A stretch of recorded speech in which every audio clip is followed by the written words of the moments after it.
Tēnā koutou e te iwi, nau mai ki te wāhanga nei ara ko Ngakau nui. Tūtaki mai ki te tangata mo te rangi nei, ko mohi atu koe ki a rātou. Ko ai koe, nohea koe, hea hoki ko Ngakau nui.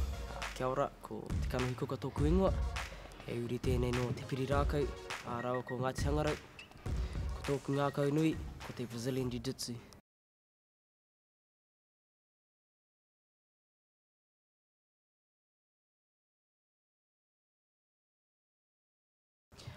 Ko tēnei aha kinakina nei no te whenua o Brazil.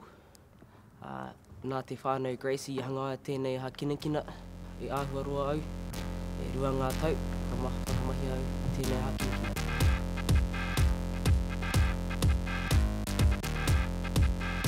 Ko tō mātou mahi tuatahi ki te whakamiha ki ngā tangata katoa, ki roto I tō mātou nei whare. Ko a mātou mahi ko pēri ake, te oma. Ua he pai te oma. Ko tērā mea, ko te dropsy unagi, ko oku nei whakaaro, me Winnie, me Toau, nā te mea. Kore pai au te hinga. Ki te hinga. Nā reira, I a koe e noho ana, kai te noho I a kirunga I tō mahinga. Nei koe ranga whakaaro kai roto I tō mahinga. Me Winnie koe, me toa koe. Tērā, ko te single leg takedown.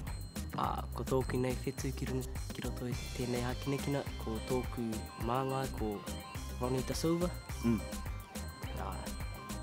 Ko ia tō mātou nei kai whakahaere ki roto I tō mātou whare. Ko tērā, ko te double leg takedown. Nā reira, kei te pirangi koe, ki te whai tēnei hākinakina mō te roa ngā tū o tō oranga? Ai, nā te mea, he pai tēnei hākinakina ki au. Hea te painga? Te toa ki roto I ngā whakataetai.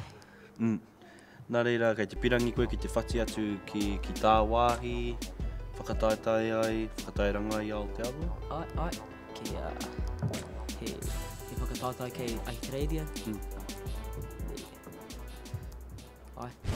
Tēnā koe e mara, he mihi nui tēnei kia koe, o tira kia koe hoki, I whai wāhi mai kōrua I te rānei, ki te whakatairanga, ki tā kōrua ha kinakina. E mara mā, koe ra te Ngakau nui mo te rangi nei, kia ki te rā.